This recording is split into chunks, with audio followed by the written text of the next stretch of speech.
지금 이스라엘에는 전쟁으로 큰 고통을 당하고 있습니다. 특별히 우리가 아는 대로 팔레스타인 가자 지구에는 이스라엘과 하마스의 전쟁으로 지금 피난민, 난민으로 떠도는 많은 사람들이 있습니다. 그런데 그 난민들을 저 가자 지관에서 품어주는 한 곳이 최근에 소개되었습니다. 그것이 바로 성 포르피리우스 교회입니다.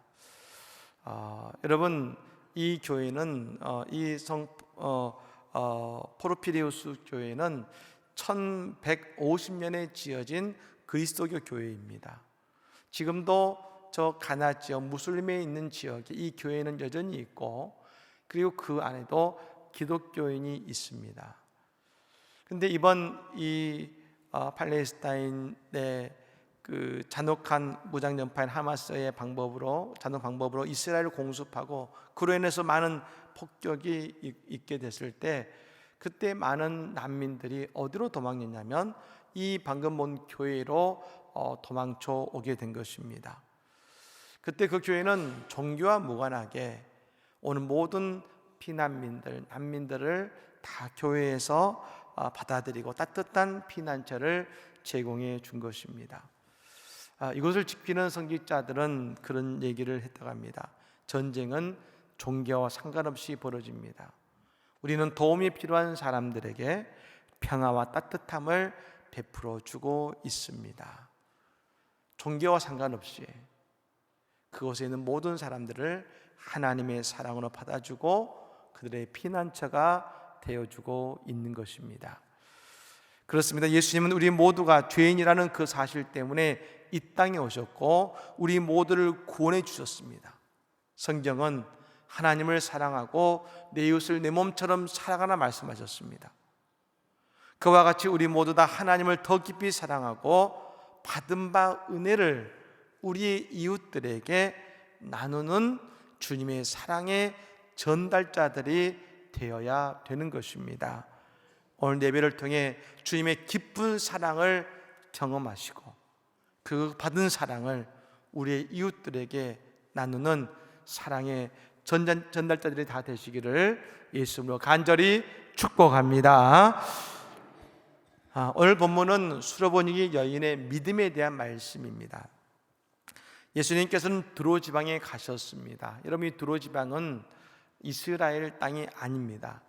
저 베니게의 수도인 지역이 두로인데요, 저 지중해에 접해 있고 저 유대 이 이스라엘에 인접해 있는 곳이 바로 두로라는 지역입니다.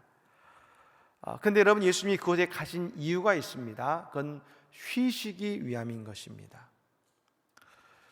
우리가 복음서에 보면 예수님께서는 그 쉼을 얻기 위해서 사마리아 땅에 들어가신 것을 보게 됩니다.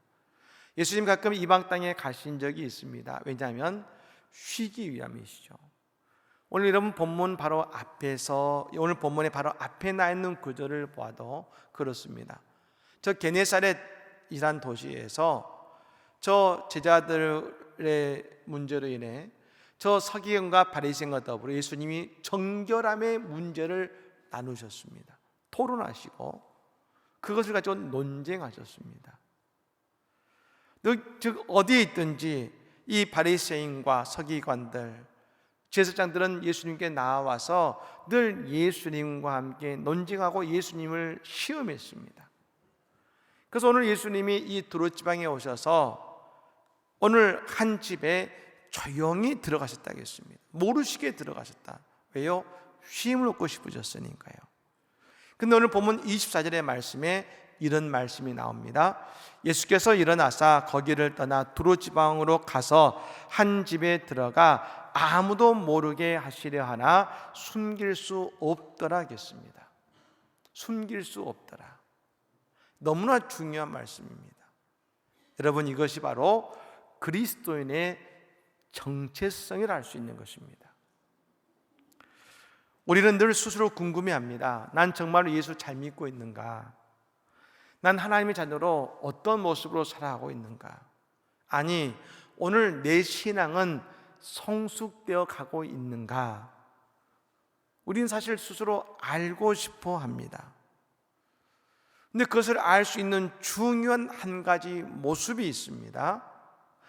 내가 스스로 그리스도인이라 말하지 않아도 사람들이 나를 보고 당신 우리와 다르네요 라고 말할 수 있어야 합니다. 당신 예수 믿는 사람입니까? 라는 말을 들을 수 있어야 됩니다. 이건 우리가 사람들 보는 앞에서 성경책을 읽거나 기도해서 그렇게 아는 것이 아닙니다.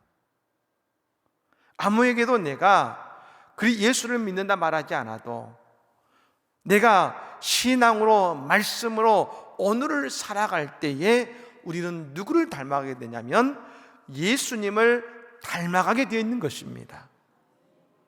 예수님을 닮아가면 우리에게 그리스도의 향기가 나게 되어 있는 것입니다. 그럼 어떻게 됩니까? 사람들이 우리를 통해 예수님을 보게 되는 것이죠. 여러분, 신앙의 정체성은 숨겨지는 것이 아닙니다. 내가 어디서든 예수 믿습니다 라고 말하지 않아도 예수님께서 어디 가시든 오늘 말씀 어디 가시든 예수님이 드러나셨던 것처럼 오늘 우리가 어디에 있든지 우리에게서 예수 그리스도가 드러나는 그런 신앙인의 복된 삶을 살아가시기를 간절히 축복합니다. 오늘 본문의 수로보니게 여인이 예수님 앞에 와서 엎드립니다. 이 여인에게는 한 딸이 있었는데요, 더러운 귀신 들린 딸이 된 것입니다. 여러분, 이 여인의 딸을 이렇게 설명합니다. 먼저 어린 딸이라 하겠습니다. 얼마나 예뻤을까요? 아직 어린 아이인데 아픕니다. 여러분, 어머니 아버지들이 가장 가슴이 아플 때가 언제냐면 우리 어린 아이가 아플 때입니다. 그 아이 아플 때 그 부모님의 마음은 견딜 수 없죠.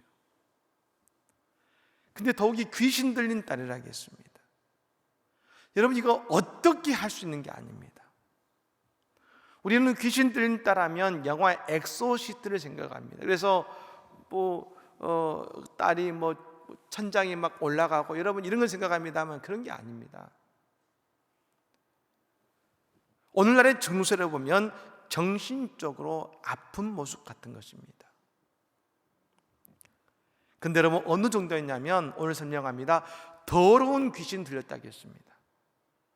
다른 복음서에 보면 그냥 귀신 들렸다고 하지만 오늘 본문은 더러운 귀신이 들렸다는 이 말은 그 어떤 귀신 들림의 아픔보다도 가장 아프고 가장 고통스러운 모습을 하고 있다는 것입니다. 영적으로 정신적으로 심하게 아픈 것입니다. 여러분, 최근에는 말입니다, 이 정신이 아픈 사람들을 위한 치료가 다양하게 이루어지고 있습니다. 근데 여러분, 불과 19세기 이전만 해도 이 정신적으로 아프다는 것을 사람들은 이해하지 못했습니다. 그건 병이 아닌 줄 알았습니다. 더욱이 여러분, 이 시대에 여러분 이것을 어떻게 할지 모릅니다. 더욱 귀신 들렸다면 이건 도저히 감당할 수 없는 상태인 것입니다. 근데 여러분, 이 여인이 귀신 들린 딸 때문에 지금 예수님 앞으로 나왔습니다. 여러분, 이건 뭘 의미할까요? 이방인이요, 하나님을 믿지 않는 여인이 예수님 앞에 나와서 엎드렸다는 것은 이미 그 땅에 있는 모든 우상에게 다 엎드렸다는 것입니다. 엎드려 봤다는 것입니다. 모든 신들에게, 특별히 여러분 이 두로 지방은 베니게라는 나라의 수도라고 있지 않습니까? 수많은 우상들이 있었습니다. 가나안의 우상들이 있었습니다. 그 우상들에게 자신의 딸을 고쳐달라고 어찌할 수 없으니 모든 우상들에게 간절히 빌어봤을 것입니다. 하지만 그 딸에게 있는 귀신은 물러가지 않았습니다. 그리고 결국 마지막 희망을 가지고 예수님 앞으로 나아오게 된 것입니다. 사랑하는 여러분, 이 세상에 오직 하나님만이 유일하신 하나님이시고 예수님은 하나님의 아들이요 우리의 유일한 구원자이심을 믿으시기를 바랍니다. 이 수르보니의 여인을 통해 우리에게 보여주는 모습은 오직 예수님밖에 없다는 것입니다. 헬라인이라겠습니다. 수르보니의 여인이라겠습니다. 여러분, 이 수르보니게라는 말은 시데와와 베니게 합성합니다. 헬라의 신들과 시데와와 베니게의 모든 신들에게 자신의 딸을 고쳐달라고 애원했지만 결국 아무것도 변하지 않았습니다. 하지만 예수님은 그 귀신을 물리치셨습니다. 오직 예수님만이 이 땅의 진정한 참 신이시기 때문인 것입니다. 오늘 우리가 하나님 앞에 나왔지만 여러분, 나의 힘들고 어려운 일을 세상 속에서 온갖 방법으로 다 해보다가 할 것 다 해보다가 더 이상 방법이 없어서 하나님 전에 나오신 분이 계시지 않으십니까? 전부여 의지 없어서 손 들고 옵니다. 주 나를 박대하시면 나 어디 가리까. 내 죄를 씻기 위하여 피 흘려 주시니 곧 회개하는 마음으로 주 앞에 옵니다. 할렐루야. 전부여 의지 없어서 온갖 노력을 다했지만 하나님 안 됩니다. 그렇게 주님 앞에 나왔습니다. 그런 우리 주님은 손을 붙들어 주시고 우리 모든 문제를 다 해결해 주실 것입니다. 왜요? 예수님이 우리의 유일한 구원자이시기 때문인 것입니다. 그렇게 예수님 앞으로 나왔습니다.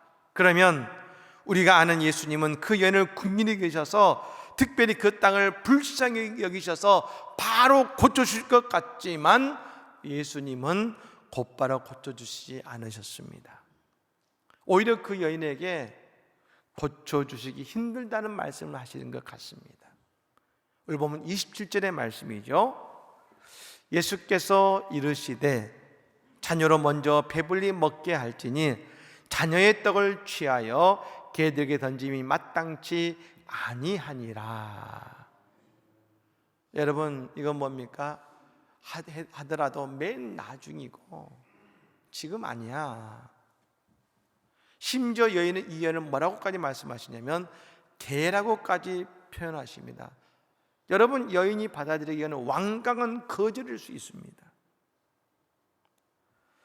근데 여러분, 저는 오늘 이 말씀을 묵상하면서 이런 생각이 들었습니다.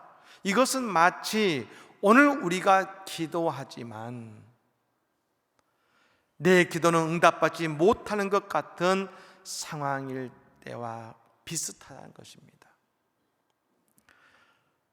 왜 나는 다급한데?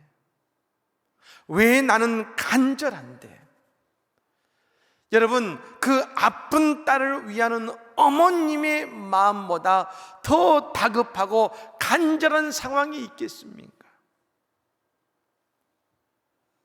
근데 여러분, 고쳐주실 것이면 빨리 고쳐주시지 왜 처음부터 거절하시는 것일까? 아니, 우리 역시 응답 주실 것이면 곧바로 응답 주시지 왜 내 기도는 응답해 주시지 않는 것 같고 기도하지만 나와 상관없는 것 같이 느껴질까요? 여러분, 오늘 이 수르보니게 여인의 모습이 내 모습같이 느껴지지 않으십니까? 근데 여러분, 저는 오늘 본문에서 예수님의 중요한 한 가지 말씀을 보게 됩니다. 오늘 보면 29절 말씀 같이 한번 읽으면 좋겠습니다. 29절의 말씀입니다.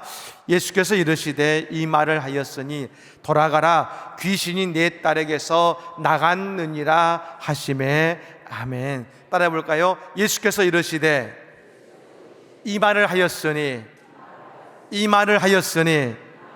할렐루야. 영어 성경으로는 이와 같이 대답했기 때문에라고 말하는 것입니다.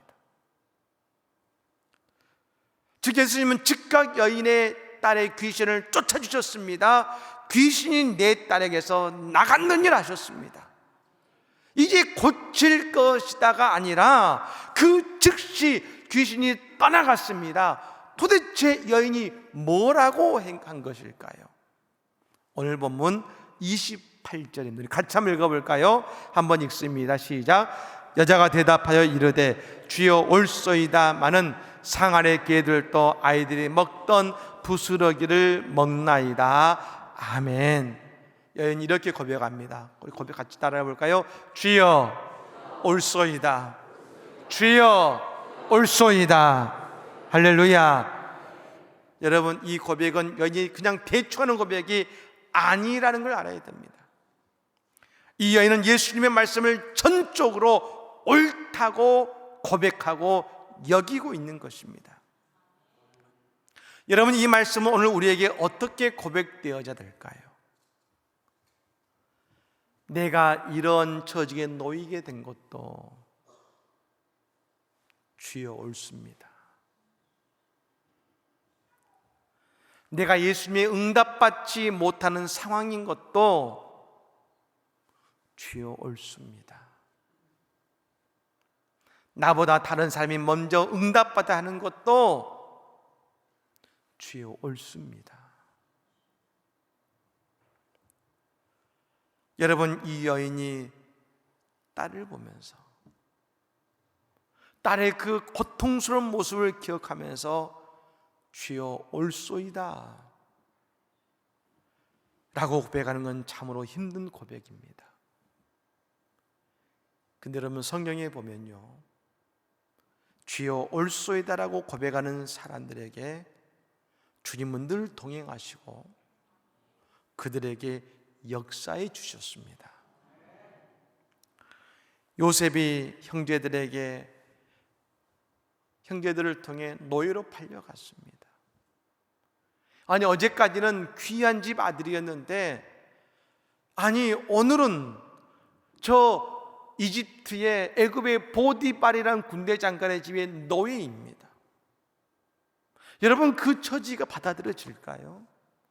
그것도 내가 믿는 형제들에게 그런 일을 당했을 때 여러분, 그 마음이 여러분 이해될까요? 얼마나 원통했겠습니까? 그런데 요셉의 모습은 주여 올소이다였습니다.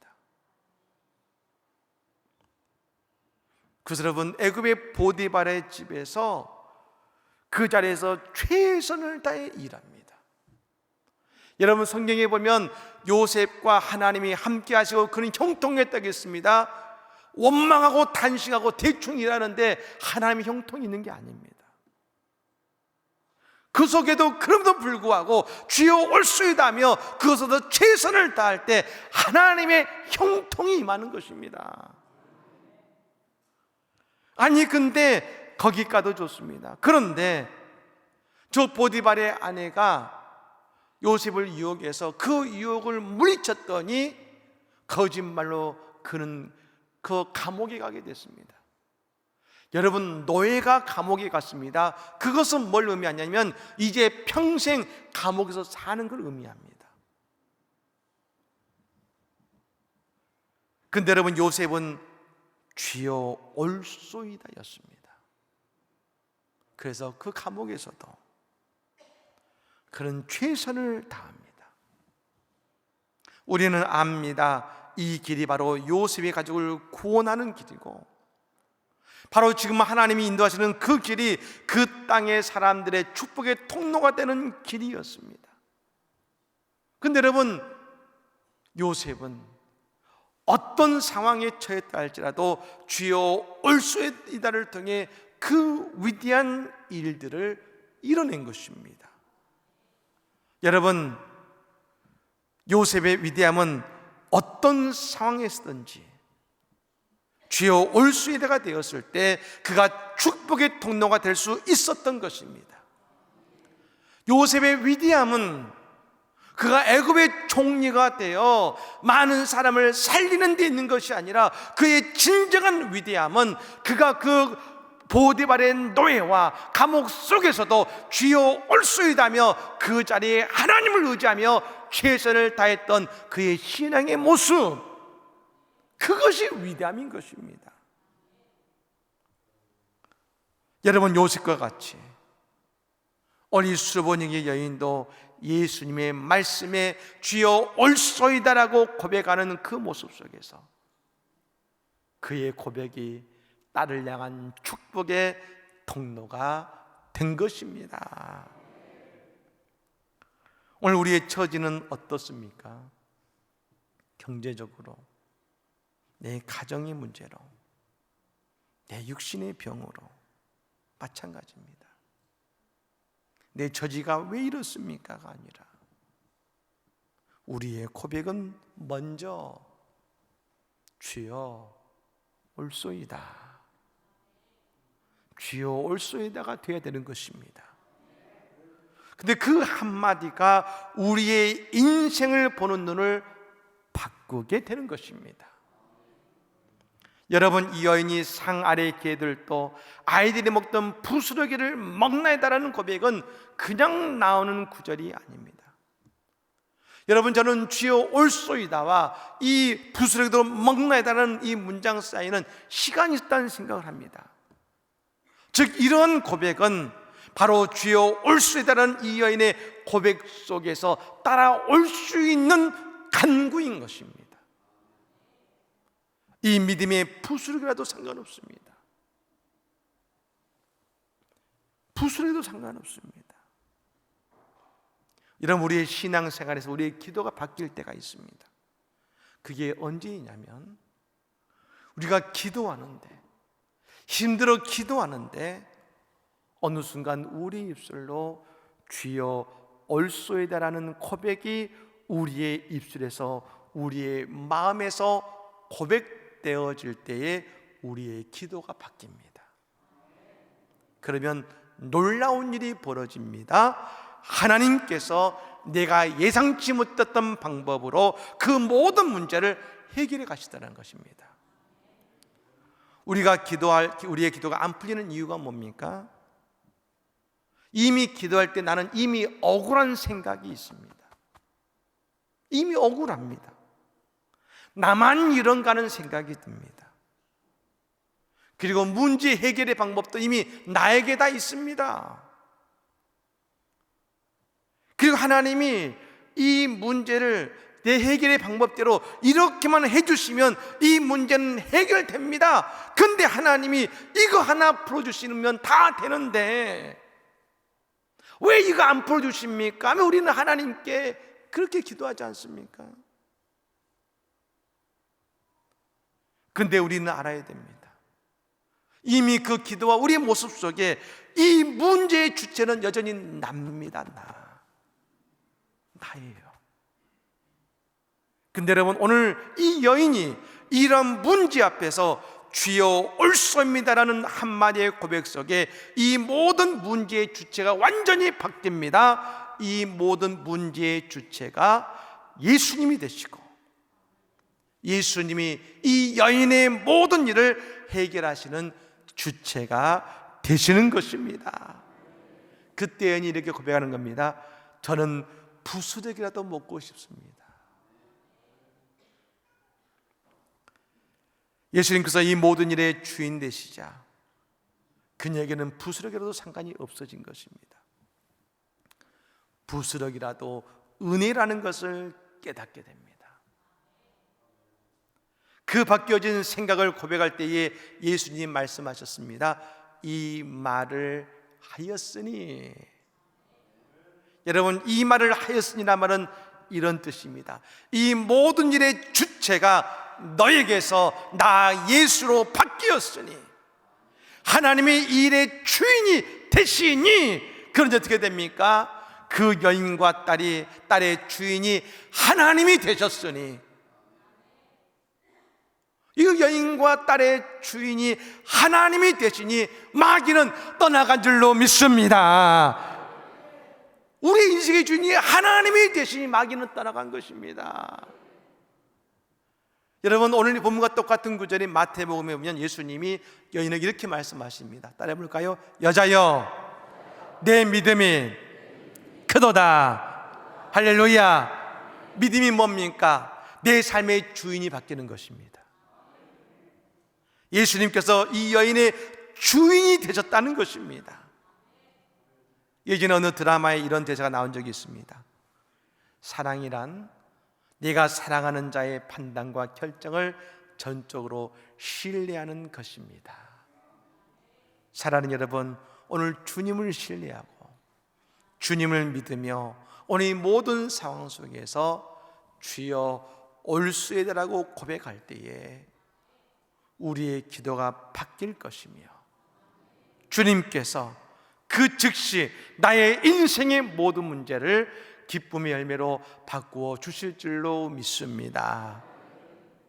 오늘 주여 올소이다를 통해 오늘 우리의 삶에 주님의 주시는 은혜 가득하고 내 이 문제를 주님이 주인 되어서 해결하시는 그런 은혜의 주인공들 다 되시기를 예수 이름으로 간절히 축복합니다. 아멘.